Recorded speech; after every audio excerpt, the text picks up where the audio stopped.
My husband and stepsister tried to steal my trust fund, but I held the key to destroy them. My name is June Merrick. I'm 32, and for most of my life I lived carefully, never loud or showy, because I always knew people could change when money was involved. My father set up a trust after he passed, making sure I'd be provided for, but also protected. I never flaunted it. I bought a small historic bungalow in Asheville, nothing grand, just a place that felt warm and steady. For a long time I thought I had peace. Callan Royce entered my life when I was at my lowest. He was attentive, confident, the kind of man who knew how to hold a room. An architectural consultant, or at least that's what he called himself. He made me laugh when I felt like I'd never laugh again. 2 years after my father's funeral, I married him. I wanted to believe love could heal the hollow spaces grief left behind. Greer Halton was another story. She was my stepsister, though we never grew close.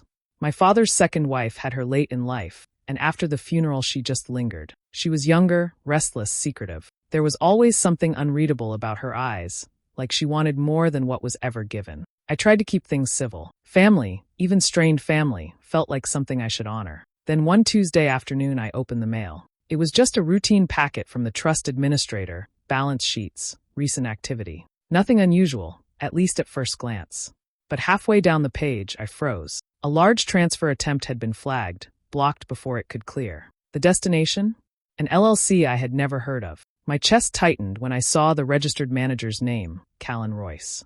And underneath, in small, careful handwriting, the witness signature, Greer Halton. For a moment, the room tilted. My hands trembled so badly I had to set the papers on the kitchen counter. I stared at the names again, hoping I was reading them wrong, but it was clear as daylight. My husband, my stepsister, together, trying to siphon off my father's legacy behind my back. A cold numbness spread through me, followed quickly by something sharper, hotter. Fury, betrayal, grief all tangled together until I could hardly breathe. These were the two people who lived under my roof, who shared meals with me, who smiled across the table. And they had been plotting to gut me from the inside out. I pressed my palms flat against the counter and whispered to the empty room, not mine, not his.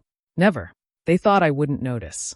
They thought I'd be too naive to question. But my father didn't raise a fool. If they wanted war, I would not meet them with tears. I would meet them with fire. That was the moment I decided. They would not take what was mine. I would not let them. The night after I found the transfer attempt, I couldn't sleep. I lay in bed beside Callan, listening to his even breathing, wondering how many times he had looked me in the eye while knowing he was plotting against me. My stomach churned. I knew if I confronted him too soon, I'd lose the chance to see how deep this went. So I kept still, closed my eyes, and made a decision. I would not tip my hand. The next morning, once he left for a meeting, I pulled down the worn leather box my father had given me before he died. Inside were trust amendments, letters, and copies of legal papers. I hadn't touched them in years. My hands shook slightly as I unfolded the brittle pages. I forced myself to read slowly, line by line. My father had been careful, outlining exactly how the trust was to be managed, protecting me from rash decisions or outside pressure. He even left me notes in the margins, small reminders of his intentions. Reading them made my throat tighten. He had wanted me to be safe, not prey for the people closest to me. I spent the next days moving like a ghost in my own home. Callan believed I was preoccupied with work. Greer thought I was still grieving. In truth, every spare moment went into studying, reviewing, piecing things together. One afternoon, I found a folder tucked in the back of the desk in Callan's study. It held property listings and notes in his handwriting about market timing. The family home was at the top of the list. We had never talked seriously about selling. The house was my anchor, a piece of my father that remained. Seeing my home written down like an asset to flip nearly broke me, but I didn't cry. I took a quiet picture and put the papers back exactly as I found them. Greer was harder to read. She drifted in and out, polite one moment and cold the next. When she offered to help with paperwork or mentioned how complicated estates could be, I heard an edge in her voice. It wasn't care. It was calculation. She wanted a slice of something that never belonged to her. Late one evening, while tidying the living room, I picked up the landline and saw a string of outgoing calls to a number I didn't recognize. They were always after midnight. My first thought was another woman, but when I looked it up in an old phone directory, it belonged to a notary office 2 counties over. My skin prickled. Why would he need that kind of service at such odd hours? A few days later, I found a document folded in an envelope near the bottom of a drawer. It was notarized shortly after my father's funeral, but the stamp was blurred, smeared like someone had rushed it. The name on it wasn't familiar, and I could tell the paper had been handled too often. I photographed it, slid it back, and walked away before my pulse gave me away. The more I uncovered, the less my marriage felt real. In public, Callan was the doting husband, affectionate and charming. At home, there was distance, a coolness I had ignored. Greer smiled when others were around but carried a quiet bitterness when no one watched. I had missed the cracks before, maybe because I wanted family so badly. Now I saw every fracture. My grief deepened as I realized my father's effort to protect me had nearly been undone. He trusted me to guard what he left behind, and I almost failed. But mixed with that grief came a steady resolve. They thought I was weak, but I wasn't. I wouldn't run to them crying or begging. I would watch, document, and learn. I would build my case in silence, brick by brick, until the truth was undeniable. I no longer felt like a wife or a sister in that house. I felt like a detective trapped in enemy territory, and I promised myself I wouldn't act until I had enough to end this completely.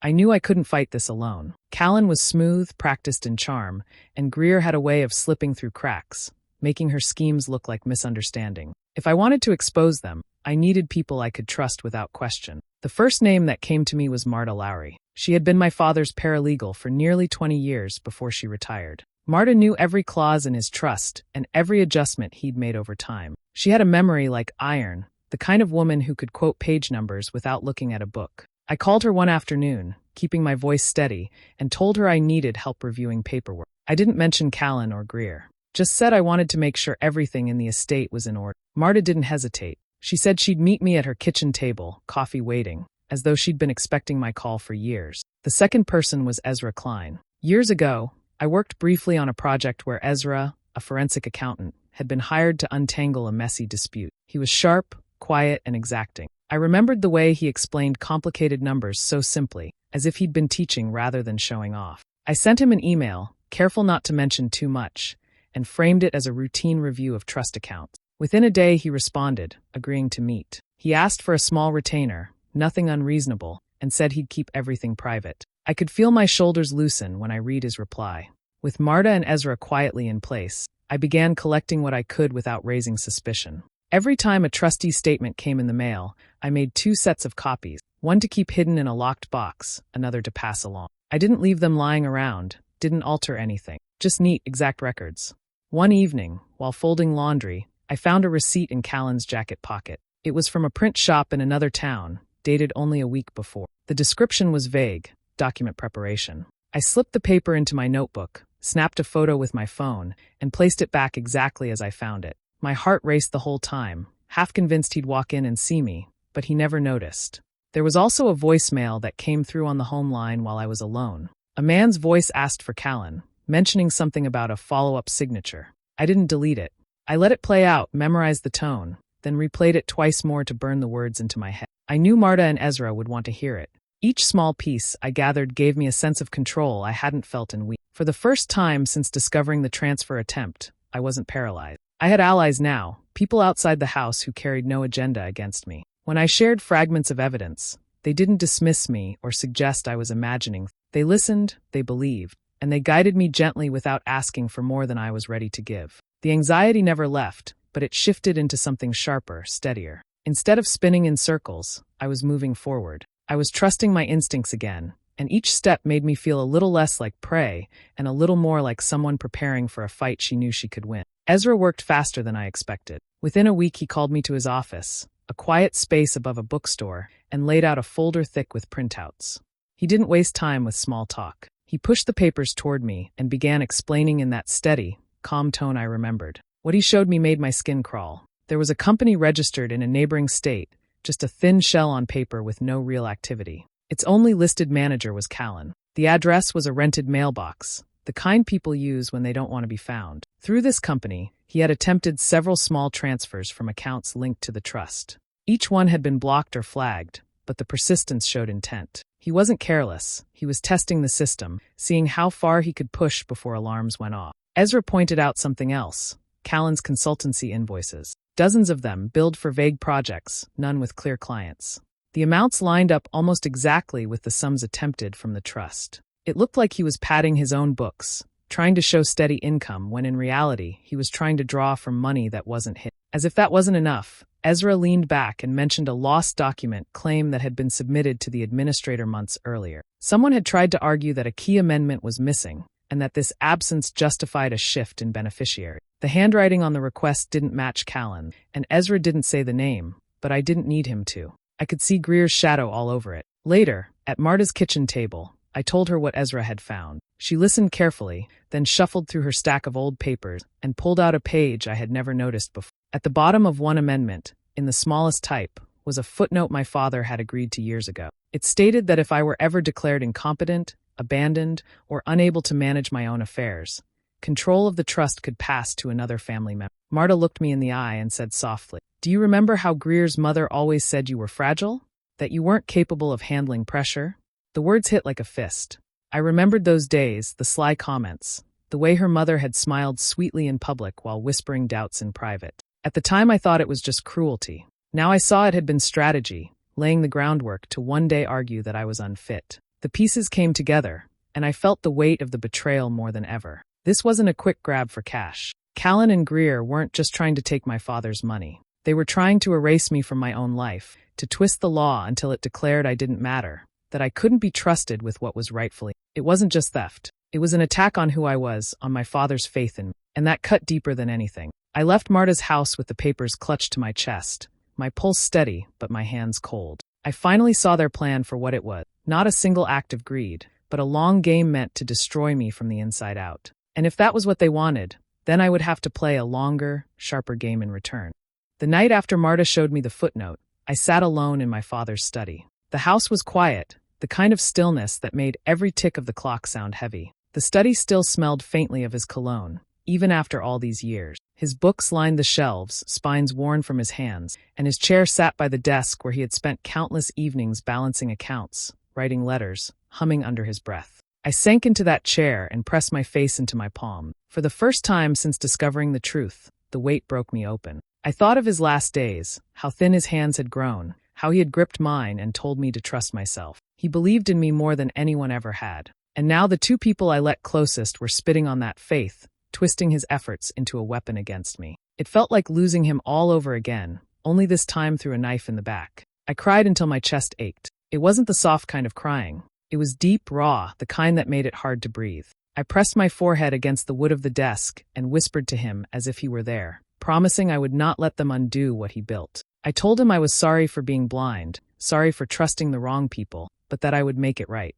When the tears finally slowed, a strange calm spread through me. Grief had hollowed me out, but in that empty space something stronger began to take root. I realized if I rushed at Callan and Greer with nothing but anger, they would twist it against me, call me unstable, maybe even try to use that footnote as proof. Rage would only give them what they wanted. No, if I wanted to win, I needed patience. I needed to be as calculating as they were, only sharper. I wiped my face, sat straighter, and pulled out a notepad. Step by step, I began sketching a plan. First, protection. I called the trust administrator the next morning and quietly requested a temporary injunction on any changes to beneficiaries, citing routine review. No drama, no panic. Just a line of defense they couldn't see. Second, I arranged for all sensitive documents, original amendments, letters, notarized pages, to be moved into a new safe custody arrangement at the bank. If Callan or Greer tried to claim anything went missing, they would find themselves blocked by fresh seals and witness records. Third, I began mapping how to present everything I had collected, the receipts, the calls, the documents, the forged trails Ezra found. I wasn't ready to bring it forward yet, but I knew I would need neutral authorities, people who had no stake in family loyalty, to see the truth laid bare. As I worked, a steady fire replaced the hollow ache in my chest. They wanted me erased, but they had underestimated. They thought grief made me weak, when in fact it made me sharper. I wouldn't let fury cloud me. I would fight with law, with facts, with the same quiet patience my father used when he built everything he left behind. By the time the sun rose, I had stopped feeling like a victim. I wasn't going to beg for what was already mine. I was going to guard it, defend it, and in the end, make them answer for every step they took against me. I began to test how far I could push without giving myself away. If Callan and Greer thought they were clever, I wanted them to believe they still had the upper hand while I slowly pulled the ground out from beneath them. The first step was planting bait.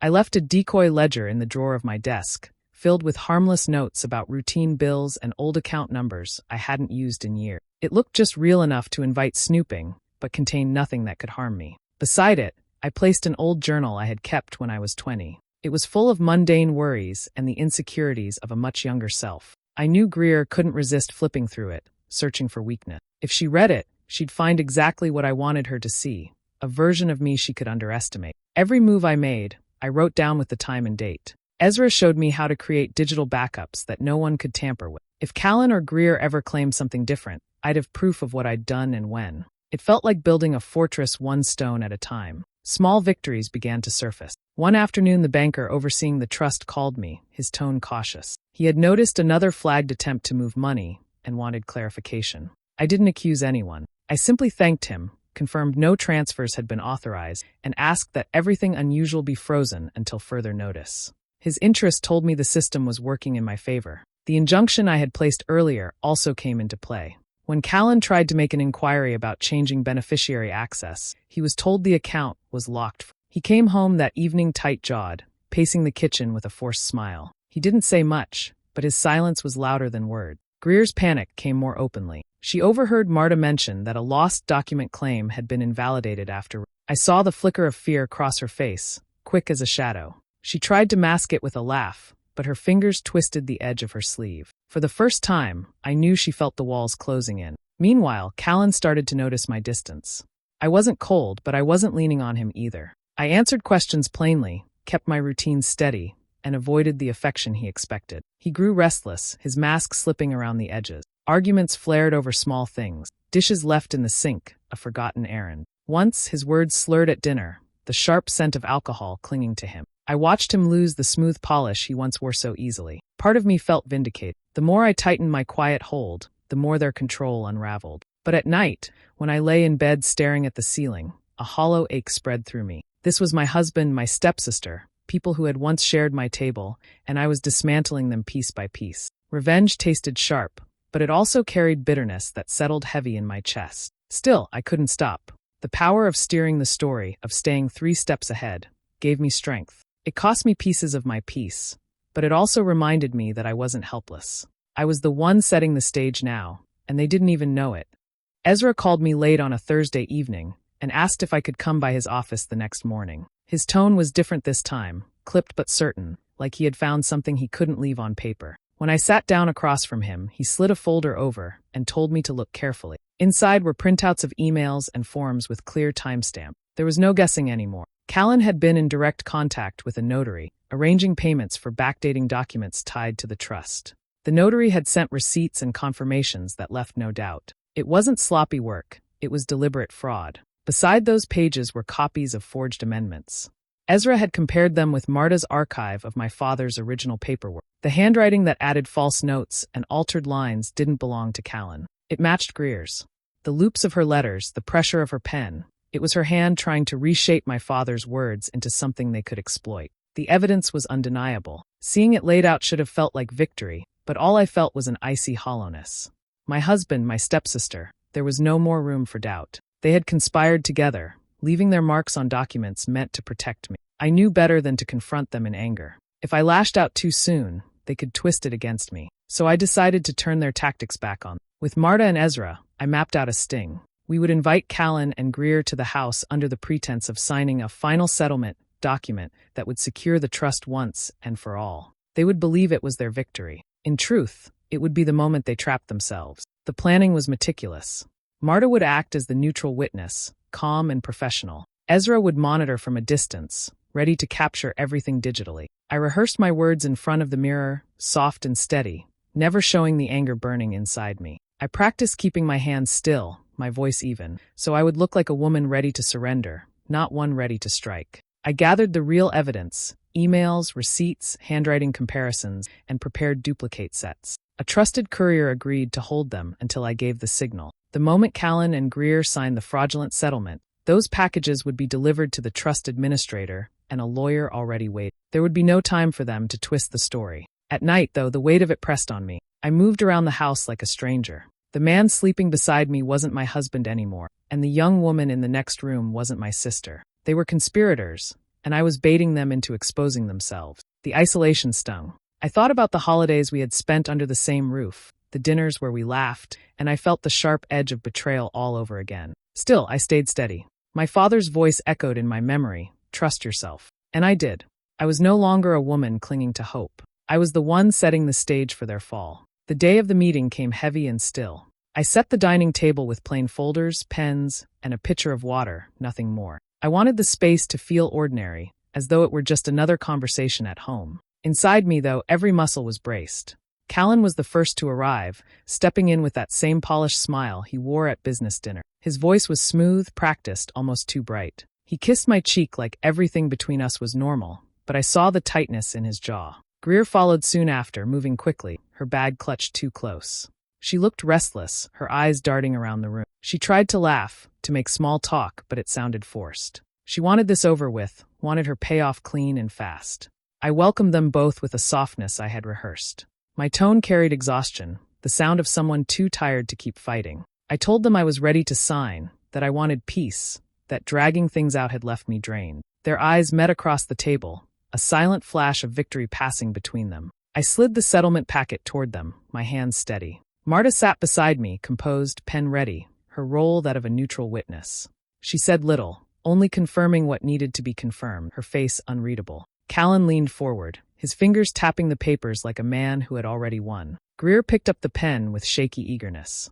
Together they signed where expected, believing each stroke was securing their control. They didn't notice Marta making careful notes in the margin or the small camera Ezra had placed to stream everything quietly from the corner of the room. I kept my head bowed slightly as if resigned. My voice stayed low when I thanked them, making it sound like surrender. But inside, I waited for the turn. It came fast.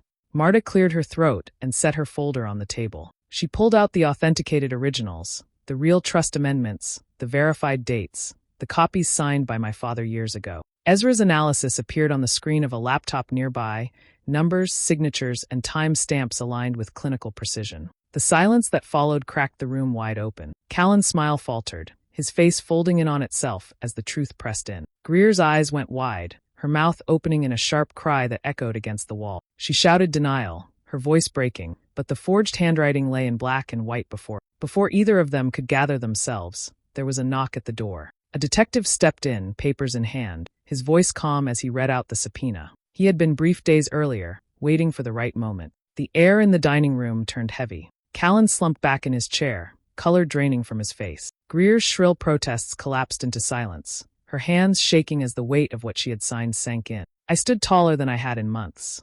My calm surprised even me. For once, I wasn't chasing or defending. I was simply present, steady, watching the truth finally cut through their lies. In that moment, the house didn't feel like a trap anymore. It felt like mine again.